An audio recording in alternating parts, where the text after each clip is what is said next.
For more gaming videos, subscribe now. No graphics card?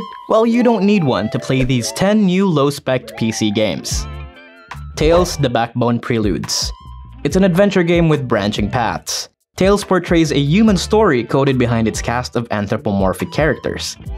We tested it on our lowest performing PC, and surprisingly the game is playable, but it comes at the cost of resolution. At 1080, the game runs poorly at only 20 frames per second.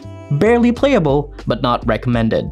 Lowering the resolution to 1600 by 900 increases the frame rate to 23 to 28, which is fairly decent.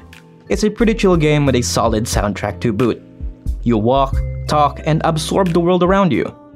In our opinion, it doesn't really require better frames to appreciate its immersive story.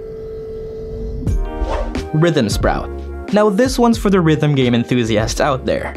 Our resident multiplayer Paul did a stream on it a few weeks ago. Some funky fresh beats. Playing as an onion and saving the kingdom from King Sugar Daddy isn't something we expect for a game like this. But with a concept like that, who wouldn't want to try it? You don't have to worry about performance here. It runs at 30 to 35 frames per second, even at default video settings. So anyone with a low-end PC can run this game with no issues at all. Back Firewall. If you need your fill of meta puzzle games like Portal and Stanley Parable, Back Firewall pretty much shares the same formula. But tread lightly though, our test PC playing the game's demo version measured the frame rate between 22 to 35. This is while exploring and solving puzzles. It does drop to 20 when getting inside huge puzzle rooms, but it's not too annoying. And don't worry, it's still playable and even has its fair share of hilarious moments that can catch you off guard.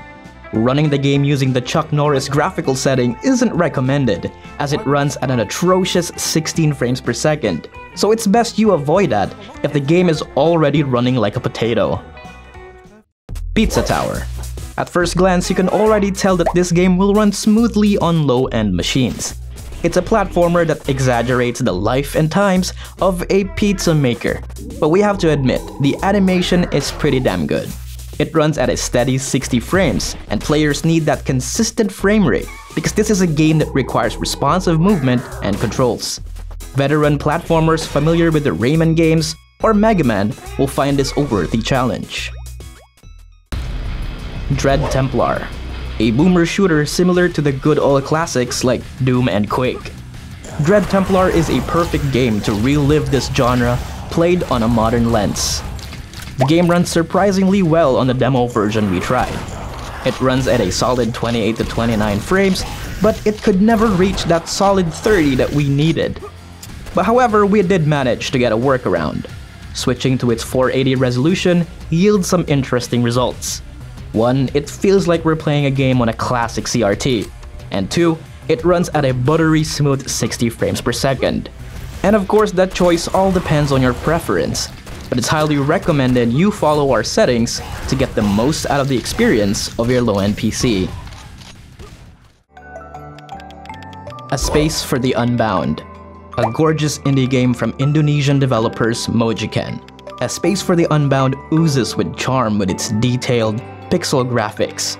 It honestly feels like we're watching a Studio Ghibli classic, but with a sci-fi twist. The demo we tried came with no issues at all. It runs smoothly on our low-end build at a stable 60 frames per second, even when moving around and diving inside people's inner thoughts. And did we mention you can pet cats here? That's already a huge plus. Persona 3 Portable. Atlus's 18-year-old PSP project finally made its way to modern audiences. P3P is now available on PC, and anyone who missed out on this classic can finally play the first Persona game that introduced dating sims. Yeah, you heard that right. The game is playable, yes, but unfortunately there's a lot of negative reception for its shoddy optimization. This results in odd frame rate drops during combat sequences.